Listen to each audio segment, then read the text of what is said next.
Yes, so first of all, I want to thank all the panelists for taking time out of their busy days and coming here and being available for all sorts of questions that you guys might have. So thank you very much, everybody, for coming. And yes, that's right.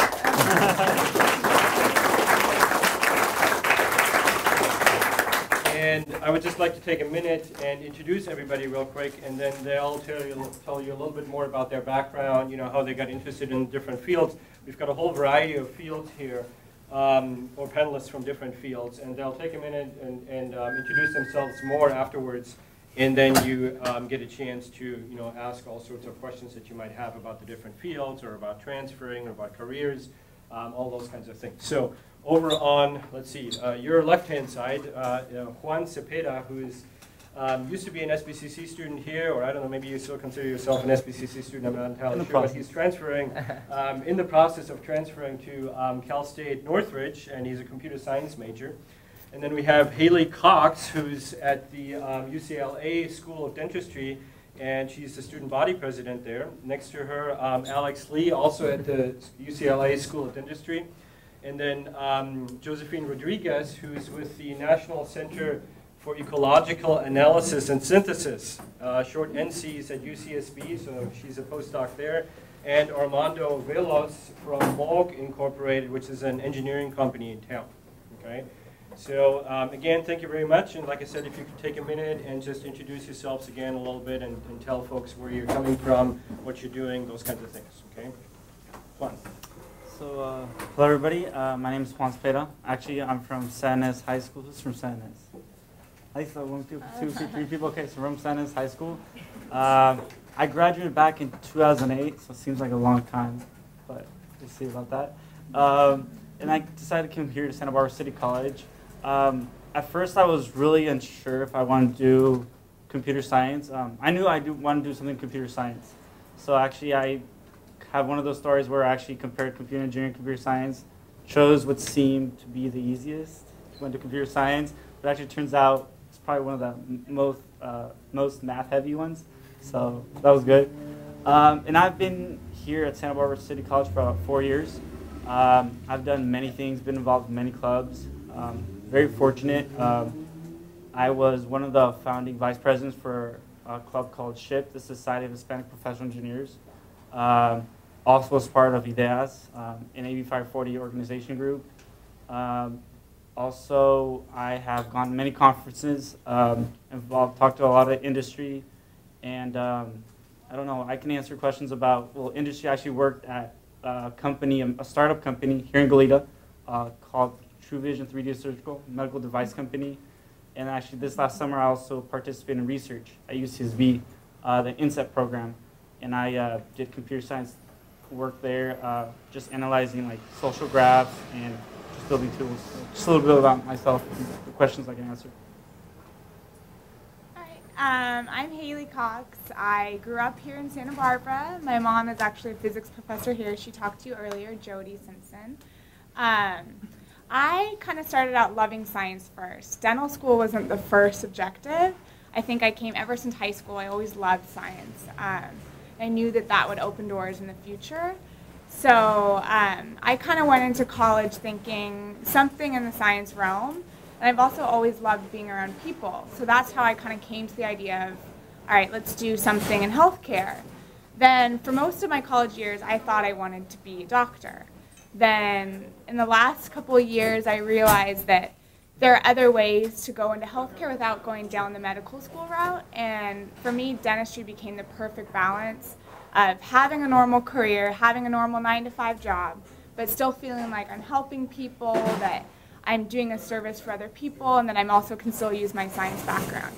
So for me, dental school became the perfect balance. And I didn't have to work the long hours that you have to do for medical school as well. So now I'm in my 3rd year at dental school. It's long hours, it's hard, it's definitely not easy, but it is very gratifying and very worth it.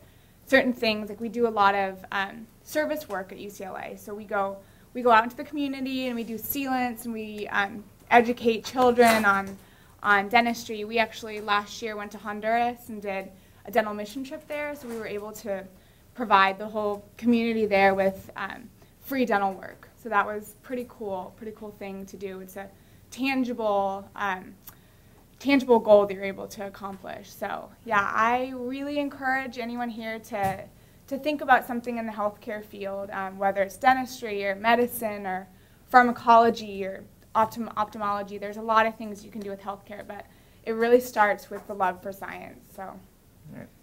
So I just have a quick question. Who's ever even considered dentistry as a career? Probably none of you, right? Well, when I was in your shoes, that was kind of me. I decided pretty late, I'd say end of my second year in college. So I kind of had a different background. I was a history major in college, so nothing to do with science. But I always liked science, so I just kind of kept that in the back. And at the end of my sophomore year, I went to a mission trip in Costa Rica and Panama, which is where I actually grew up in Panama. So it was nice to go home and kind of give back to the community. And it was a dental-focused mission trip. And that summer was after that summer, that's when I decided I wanted to go into dentistry, because it's very hands-on. So if you like sciences, but you kind of, don't like just talking about it, but actually like doing science and doing, helping each other, helping other people at the same time, that all kind of comes together in dentistry. And that's where I fell in love with that. And that's when I decided to, okay, I'm going to major in history because I like that as well, but I'm going to kind of, gather all my science backgrounds and apply to dentistry. And so that's how I ended up here. Okay, I'm Josephine Rodriguez, and Professor Kuhn emailed me in the middle of last week and invited me last minute for this panel, and I got back to him almost immediately because outreach and mentoring is really important to me. I actually got back to him faster than I got back to my mom to tell her that I made it safely to Costa Rica, which is where I was last week, studying insect diversity. So I'm an entomologist, and entomologists study insects. And I was very lucky to be in Costa Rica last week to work with other scientists in trying to understand why, as you go from, say, Canada down to the tropics, say Ecuador, Central America, there's an increase in the diversity of insects. And there's many reasons why that's the case. And I was with a group of really extraordinary scientists trying to figure that out. But anyway, that's where I was last week, and that's why you might notice I'm scratching my arms. I'm a little embarrassed. I'm hiding them down here, some mosquito bites. But why outreach is so important to me is because this is probably my third year involved in outreach. Most of my involvement has been through Kids Do Ecology, through the NC's outreach program, where we teach fifth graders about ecology and scientific method. And also SACNAS, some of you might be involved, you may have heard of it, Society for Advancing Chicanos and Native Americans in the Sciences. I'm neither Chicano or Native American, but they do accept all students that are traditionally underrepresented in the sciences. And what I've noticed from my outreach experience is that you take your average 20-ish-year-old, and doesn't matter where they're from, I've noticed that the passion and enthusiasm for science is fairly even. But what isn't even is your educational background, where your parents are from, your demographic background, and your access to resources. And I really believe that that's where outreach and mentoring comes in to try to bridge that gap for all students and kind of level the playing field for all students. So that's why I'm here, and that's why such activities are important to me. Cool. Yeah, my name is Armando Veloz, and I am an electrical engineer, and I've been around for a long, long time.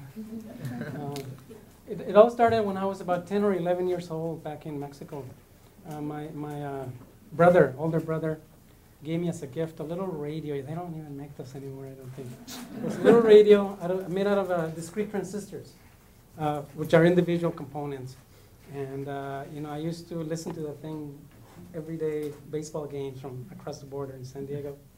And one day the radio broke, and I was devastated. And I wanted to fix the radio because it was like a big part of my life, really. And so ever since then, I got interested in electronics. I used to go around and try to fix anything I could with the neighbors and stuff. It was cool, way back. So that's how I got interested. And so when I was about 16 years old, I came to the U.S. I attended Channel Islands High School in Oxnard. And then from there, I moved on to UC Santa Barbara. And I graduated from UCSB in 1979. And so I've been an engineer for 33 years. I worked with General Motors all these years, except for the last 5 when we got bought by a different company.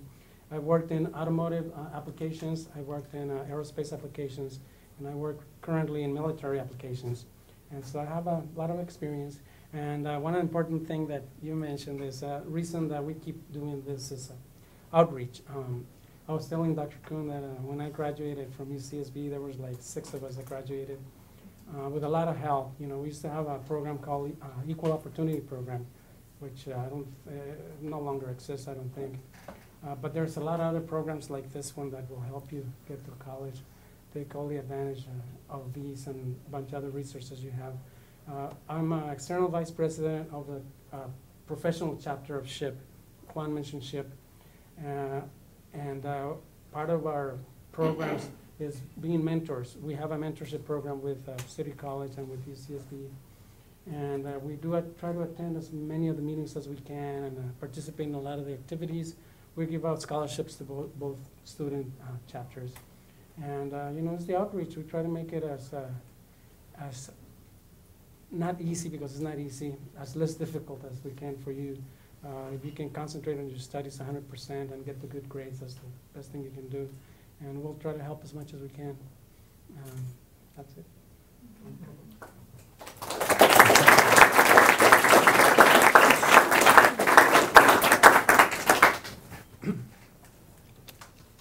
So questions for any of our panelists? I have a question for Armando. Yeah.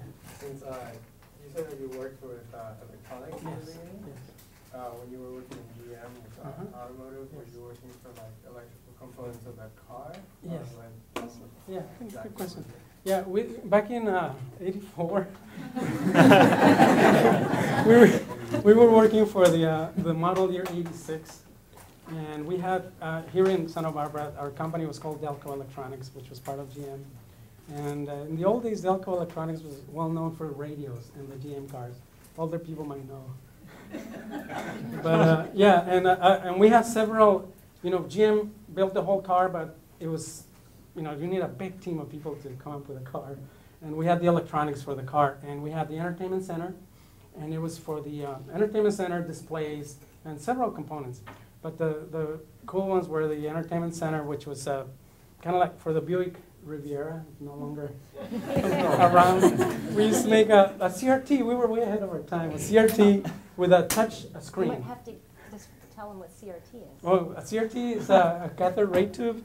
You don't see those much anymore.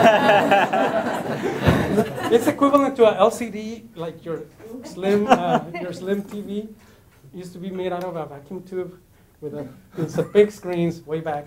And so the CRT had a touch screen, which is the advanced part of it. And so you would select your radio stations, your air conditioning controls, your speed, all of that would be done on a CRT. That was kind of cool. So it was mostly for the GM cars that were kind of luxury cars. That was particular one was for a Buick. We also did stuff for Cadillac, still around, and for Oldsmobile, which is not around. So we did a lot of the vehicle electronics for General Motors. Back in '86, eventually, that particular function moved out of Goleta into back to probably Indiana somewhere. And I stayed in Goleta because it's too nice here. Is that? Yeah, I have a second question Yeah. about that. Would you consider electrical engineering as really hands-on? Yes, it is. You know, one thing about me is I got into it because I do like doing things. At UCSB, a lot of my classes were not really hands-on, and they were really hard. Like we had control theory, which is a lot of equations and transfer functions and a bunch of other things that are very theoretical. I wasn't that good at that, but we did have labs where we built stuff. We built power supplies, we built amplifiers, we built a radio, FM radio. And that was really cool. And so even though, you know, I liked it because of that, but if you're theoretical, there's room for you too. So either way, engineering is so vast, very, very broad. And so if you like hands-on, it's good for you. If you like theory, it's good for you. If you like both, it's even better. If you like programming, it's really, really good. there's so much stuff. And so, and the main thing that probably is common to all of us is that we're good at science and math. We're really good at that stuff. And that's what we do a lot of math, a lot of sciences. In the case of chemical engineering, probably there's a lot of math also, and a lot of cool stuff like that.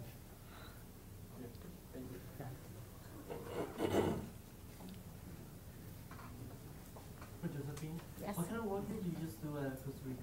So in Costa Rica, well, I've been to Costa Rica 7 times. The first 6 times was part of my PhD research, where I collected insects and I identified them, and I was able to take 3 undergraduate students with me as my assistants.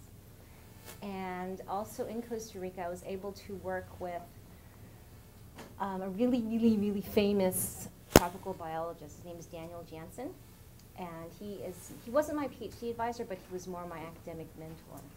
And most of you won't know this movie. It's called Medicine Man with Sean Connery. And that movie was based on a book. And the author of that book based the personality of the main character on Dan Jansen. And I saw the movie and I was uncomfortable because it actually felt like Dan was in the movie in a way. And if you watch the movie, he's a grumpy, brilliant man. And that's close. But so my first 6 times in Costa Rica was collecting insects and then bringing them back to the University of Illinois to identify a lot of new species. The informal name would be the genus name, then my last name Rodriguez. I think before I left was like Rodriguez 259.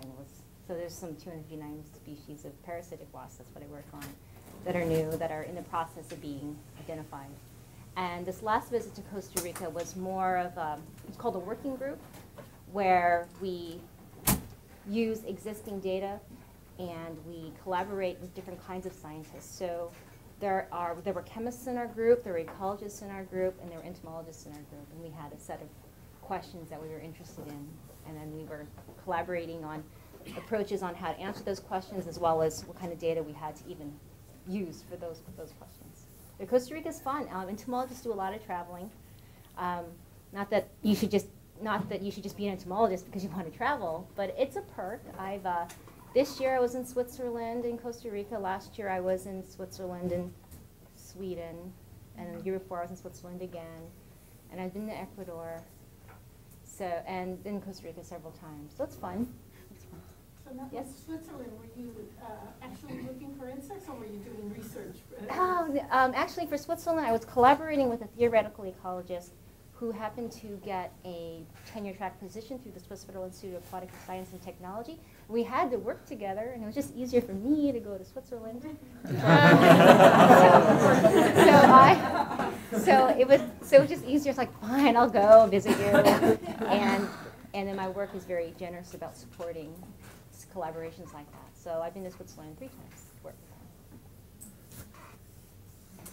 So actually, I wanted to take a second and introduce another panelist, Robert Gutierrez, who's an engineering major here at Santa Barbara City College as well.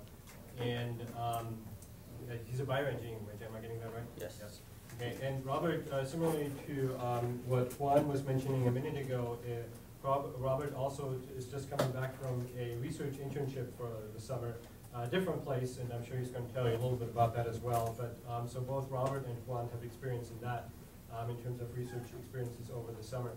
So anyway, so Robert, if you could take a second and just introduce yourself real quick, and then we'll open it back up to questions.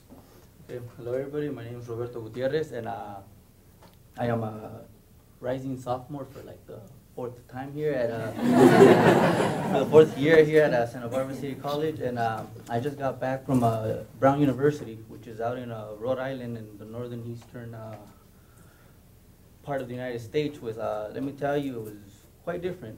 Never in my life have I ever been out of the state of California, so you guys figure, you know? I mean, you drive 4 hours any direction, you're still in California, going from the 2nd biggest state in southern United States to the smallest state in the United States. It's quite shocking, you know? And so just, it was culturally shocking because it's just way out of my comfort zone. It's just different, little bit intimidating at first, but what do? You just take the bull by the horns and go on forward, right? But what I got to do there was I got to play with stem cells. Do any of you guys know what stem cells are? Yes? No? Maybe? Kind of? Okay, so I got to play with stem cells, and the lab where I did my research basically consisted, they're trying to figure out by measuring viscosity, length, different properties of a cell, and guiding it to find out if they can match it. If it has certain properties, does that stem cell become, has potential to become bone, cartilage, tissue, or fat? So based on that, that's the next generation of science, right? And so that's what I got to play with stem cells. And my project just consisted basically of quantifying cell numbers with molecular beacons. Molecular beacons basically is just a tracking device that attaches to mRNA, and based on those properties, you can identify we have a certain amount of cells, how many of those are expressing this type of gene that can either guide it to become bone, cartilage, tissue, or fat. And a little bit about my background, you know, you guys probably think like, oh, this guy has it all, right? He's on the good path. But my life wasn't always like that. You know, it wasn't always like that. I grew up, and before I start, you know what I mean, some of you guys may relate to me, many of you guys won't. But in general, the struggle is the same. I grew up in a carpinteria, which is 15 minutes south, and I grew up there. Both my parents work in agricultural, which we know carpinteria is known for its nurseries and its avocado fields and everything. So that's where I grew up. My parents worked full-time, sometimes even double, 2 jobs at once, which where that led me. So I grew up in the streets. You know, that was my playground. And managed to stay in school, but I chose the wrong path for X and Y reasons, which eventually led me a first-class ticket to California's finest resorts. You know? And so, and I did that for a couple of years. You know, I was very unstable. Every time I'd get a chance, and they'd kick me out. You know, come here, would get a job. I did various different types of jobs. I went from construction, working at fast food restaurants, working in industry, working in small businesses, working in nurseries, working in the fields, you name it. And what I eventually led me is like, I don't want to do this. You know, I mean, regardless of what type of job you are, specifically in those ones, you can only accomplish so much. You can work, pardon my French, you can work, I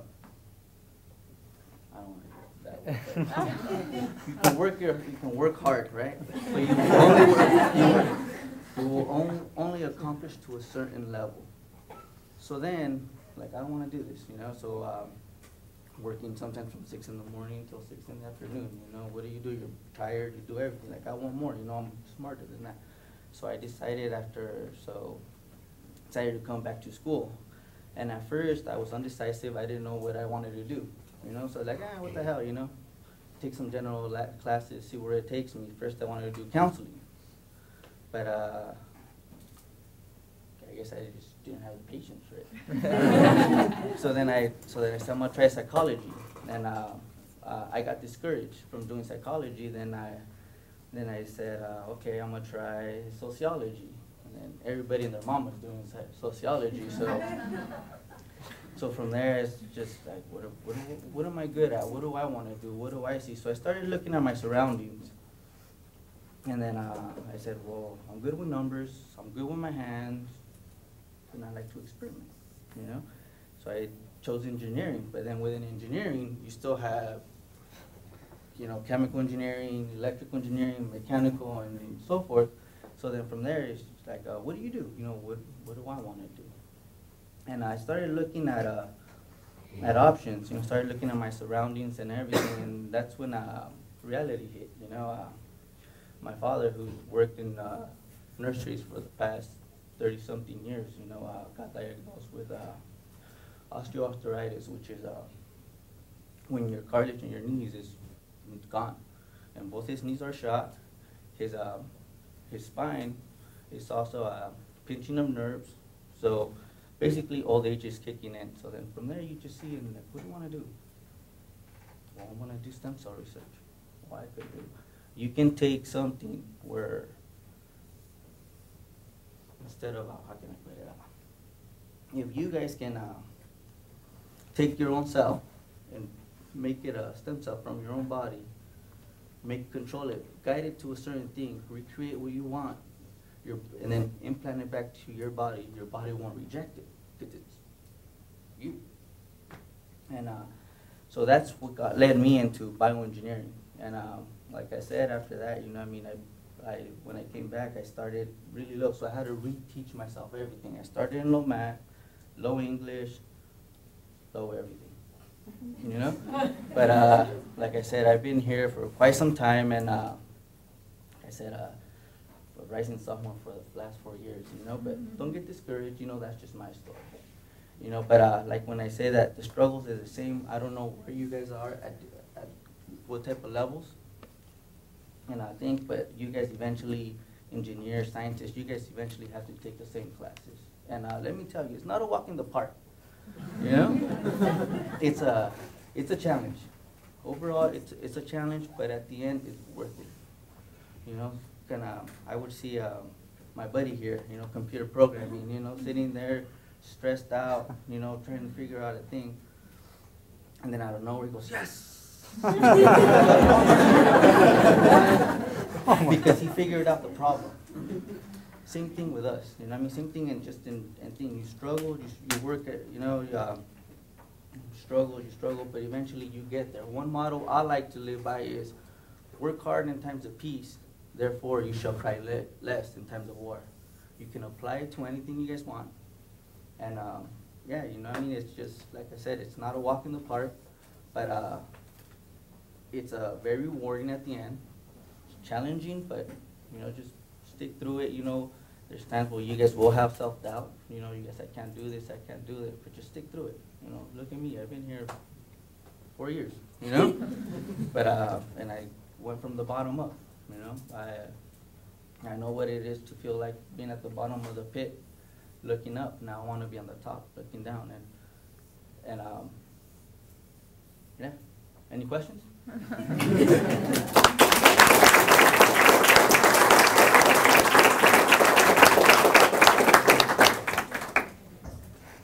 Questions? Anyone? What are stem cells?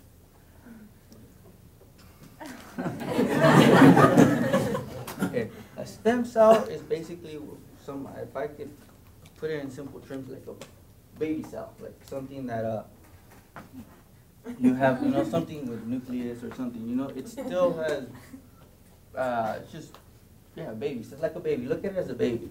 You know, a baby, you can then, if with the right treatment and everything, he can grow up and be healthy and, you know, eventually become a professional athlete, you know, lawyer, businessman, you know, you name it, right?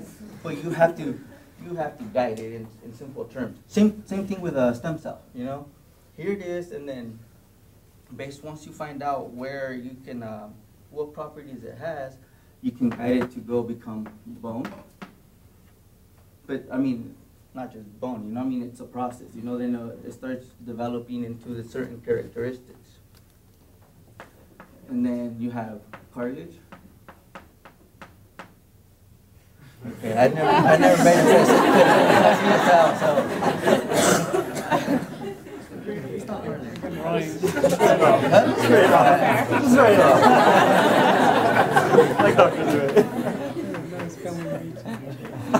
Let's just keep this simple. So then you have these cells, right?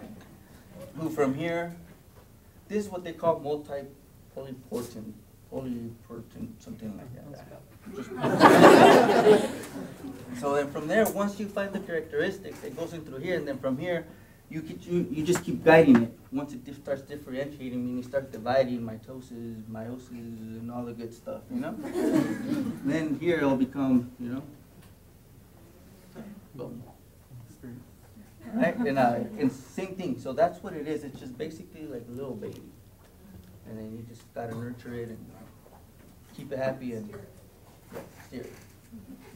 So, Yeah, right there. So, any other questions? How did you get involved with stem cell research? How did I? Well, I did my homework. Like I said, I didn't quite know because it's like, you know what I mean. I'm still fumbling with the ball. You know what I mean. That's just an idea. Like I said, why? Because once we heard about my father, you know, his cartilage was completely shot from his knees. Now he's going into eventually he's going to get knee surgery where he's going to have to replace the whole knee. That's one thing, you know, because I started, you know, like I said, started doing my homework. I started doing research. Well, what type of treatments are there? You know, what's going on? What's the latest in this? So that's one thing. You know, you can't. There's nothing that compares. I mean, you can't just put tissue or a little squishy, gooey thing in a cartilage and make it work. You know, and so that's just the thing. You know, I mean, once his knee goes, you know, I mean, you can't fix it back. But that's what. He kind of started guiding me into that, you know, just regenerating things, you know, taking something and building it. Like you have engineers who were also bioengineers who work with metal things. You know, they do prosthetic limbs, they do something. You know, I want to take it to the next level. You know, if I can take a cell from you and recreate a whole arm that you may eventually not have in the future, you know, just attach it, you know, it's kind of weird, right? You know, it's kind of like the little G.I. Joes or the Legos, you know? You know? But, I mean, like, in Rhode Island, how did you get involved with that research? Oh, okay. How did you find out about that? How did I find out? Okay, I joined clubs here in campus. Mesa Center is not a club, it's a program, but then within they have two different clubs in particular. There's the SHIP, which he can tell you all about it. You know, I'll tell you, you know, I joined this club called SACNAS, which is a Society of Advancement for Chicanos and Native Americans, which their mission is to gear students, you know, to go into the science field, but not just stop at your bachelor's, but keep going, pursuing a PhD where you eventually become a researcher, a scientist, and all that. So through there, and then I went to a conference last October in San Jose, California, and basically the conference there, they bring the different type of researchers grad students are doing, and so we can get a feel, and they try to give you a comfort, like pamper you, you know, like continue on becoming a researcher. Then there's this thing they call like a job fair or something, and then all these schools from all over the United States come. And you have one big room, and they have their little booth, so you just go, and then whatever your interest is at the time, you know, you just want to go, well, I'm transferring, I want to do research, or whatever it is, you go and talk to them, and then they tell you. So that's what I did, you know. It's like they told me, you know, it's okay to be a chismoso, you know, you're on the right path, you know. And that's how I was able to acquire a bunch of information about different summer programs. I just apply to them, and it's not a thing you can do in one day. You know, it takes time. You know, especially if you're applying out of the state, you pretty much have to sell yourself on a piece of paper. So you have to put a lot of things, because they can't interview you physically to see, you know, what you think. So on a paper, you have to. And what I did, I just poured my heart out. You know. And eventually I applied to numerous ones, you know, I applied to a lot, you know. The more you apply, the more of a choice you have, right? Instead of just applying to one, bringing out the rosary and hope that you get it, right?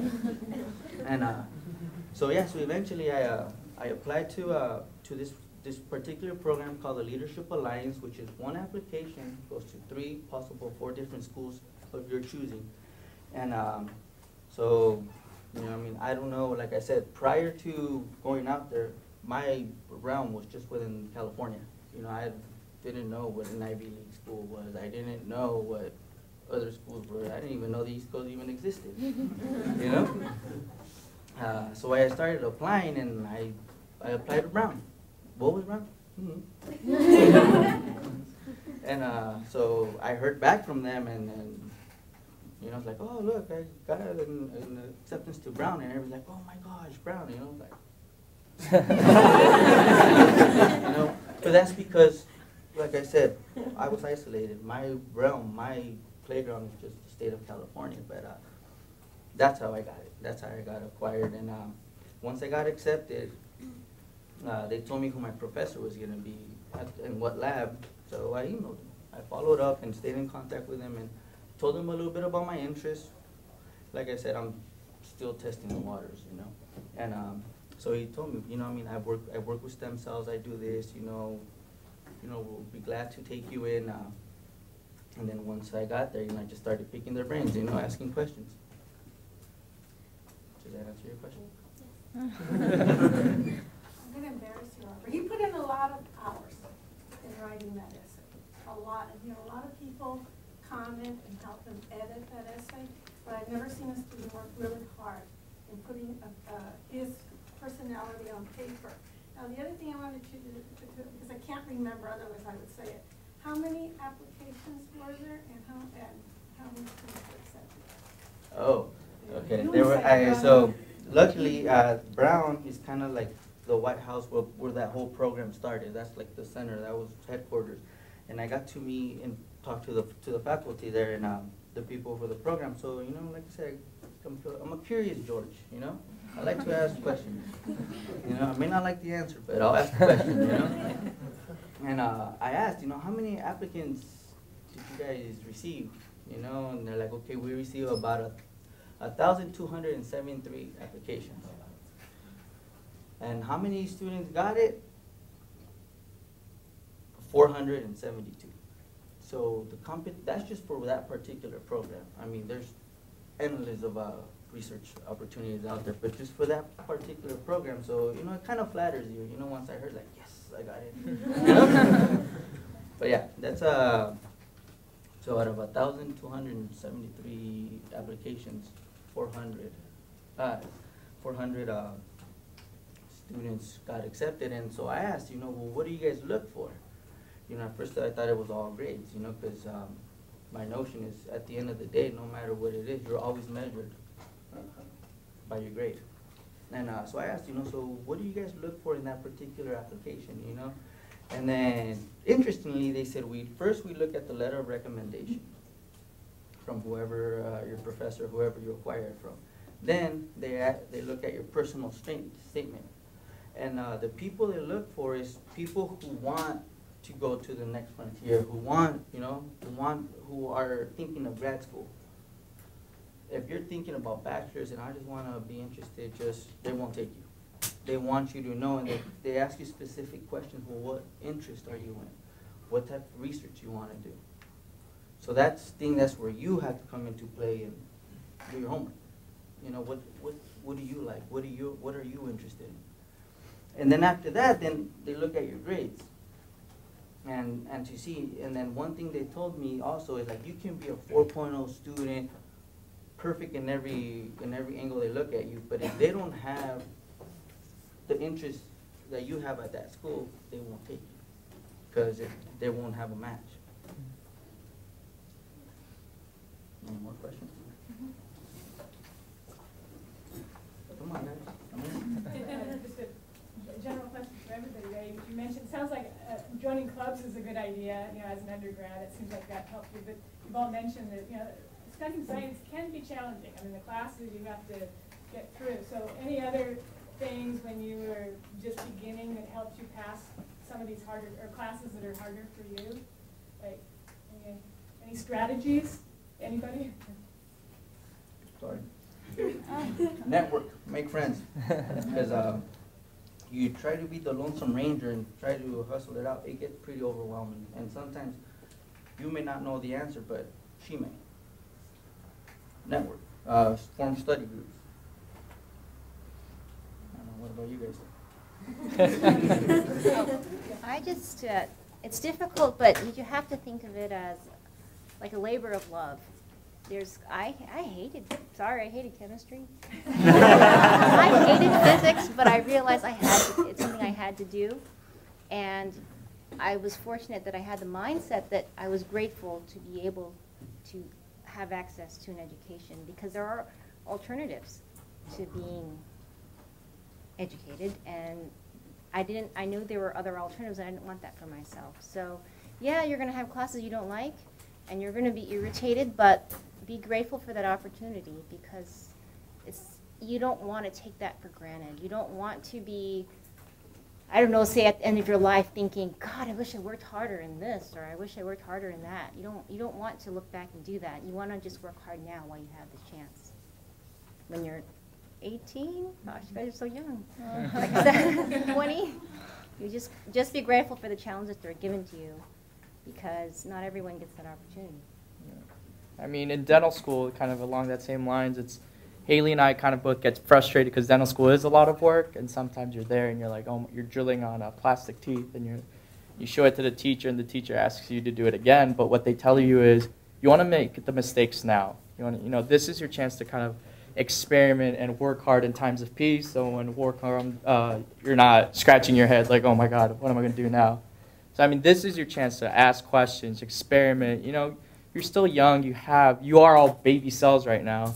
So you have endless opportunities, and that alone is just exciting for you guys. And find what you really love, because you're doing this for the rest of your life. So don't do something just because you think that's what you should be doing. Find something that every single day you're going to wake up and love. And I feel like for us in dentistry, you get through the classes, and sometimes the physics or the chemistry, something's not going to be your best subject. But at the end of the day, we're starting to get into clinic now and working on actual patients. And it's so gratifying to actually do this work for a patient that loves it. I mean, we had a denture patient who had no teeth, and by the end of that quarter, we were able to make him a beautiful set of dentures, and he came home with teeth. And that's a pretty cool thing to be able to do. So, yeah, but do what you love. If you guys look around, you all STEM majors, that's the first step. Reunite yourselves with similar backgrounds, similar goals, because these people are going to be with you when you're struggling, when you're at 2 in the morning in the library, on the board, just going at it. These are the people, your support. Get to know them, because they're going to be with you. They're going to be struggling with the same things. I joined the MESA program with the directors here, and I met people there that want to go further and beyond. And going back to high school, yes, I had friends, but they weren't the people that were gonna, hey, go get your bachelor's. They're right now working the fields, working 9-to-5 jobs, sweating. I've actually gotten calls from them. Hey, what are you doing? Oh, I'm in school. Oh, what are you doing? Well, working. Well, there's more to just work. You guys have an opportunity. You guys are with people right now that, okay, are interested in STEM, and not a lot of people are. And it's right now the time to really pick up your baggage and just go, because right now the United States does need STEM, and you have a bright future ahead of you. I don't know if there's a tutoring available at SBCC. Yes, quite a bit in different areas. And at UCSB also, and I know when I was there, I could have used a lot more tutoring, from upper division students. I didn't do it, but guys, especially if you're one that likes to work alone, go out and get the tutoring. They know a lot, and a lot of times they'll probably even help you with some questions that will be in your test. So take advantage of tutoring. It's going to make a big difference in your grades. So this is for anyone who wants to answer it. So in school, what was your biggest struggle or obstacle, and how did you guys, overcome it? I'll go first. My biggest obstacle was self-doubt. Self-doubt all the way. Why? Because returning to school is not like I came out straight out of high school. Being a returning student, a little bit older than the rest of them, and starting at the bottom, it can be kind of intimidating, for example, I still remember the first time I walked into the MESA program, here I am with my Math 1 book, and then I look at all these people, calculus, differential equations, and what do? Like, oh, I have the book, right? So I went in and I talked to Virginia. We had a talk, whatever, and then she's like, well, whenever you can come here, study this and that. But you know, you look at those books and you look at your book and it can be quite intimidating, quite challenging. So what did I tell her? I'm not ready yet, I'll be back. But because of that, I kind of secluded myself. You know, if I would have just been like, oh, what the hell, you know, proud of it, you know, math 1, you know, come on. You know, I start building that self-assurance more and started knowing that, you know, we're all human, we're all the same, you know, we're just at different levels, you know, but we're all the same, you know, we all struggle, we all have the same problems, you know. Sometimes you being at the lower things, you can help a calculus guy who doesn't know how to do basic math. You know what I mean? Because it's like they say, the higher you know, the more you start advancing in math, you know, you start forgetting the basics, you know. And you don't know, you know, you don't know what you can bring into the plate until you kind of just throw yourself in there and you know? So, yeah, but my biggest thing was self-doubt. You know, and I look at myself now and it's like, I look back like, oh man, that was a walk in the park, you know? But, you know, but I still have a quite journey to travel. So, but I'm working on it. One specific thing for me was math, but I'll go back a little and just study. Because out of high school, I was a student that, okay, I just listened, went to class, listened, did the homework, get good grades, whatever. But here, midterms, you gotta take serious. It's not high school anymore. You gotta, I've heard this a lot, and it's true, especially for STEM, if you're not ahead, you're behind kind of thing. Because seriously, you have like to read, stay on top of your game, and then one way I really got on top of that was, finding and creating your own study group. Like I remember for Math 20, I was this guy. Like we were in the library and just concentrating on that. And at first, I didn't know Robert as much, but when you start creating and getting like study groups, we became really good friends. And then like we have the confidence test, and like so use that study groups to overcome the whole studying. And I don't know, that's what I have to say about that. Real quick, and notice he's a computer programmer. I'm a guy that plays with cells. You know? And we're different. But like I said, the struggle is the same. We were stuck in the same class. So, you know, we can coexist together. You know, I don't like computers, but, you know, it is what it is, you know? We were able to work together and ended up with a successful semester. Time management, it's so easy to procrastinate. You're like, oh, it's September, this will be due December 1st. I'll worry about it November 30th. You don't do that. No.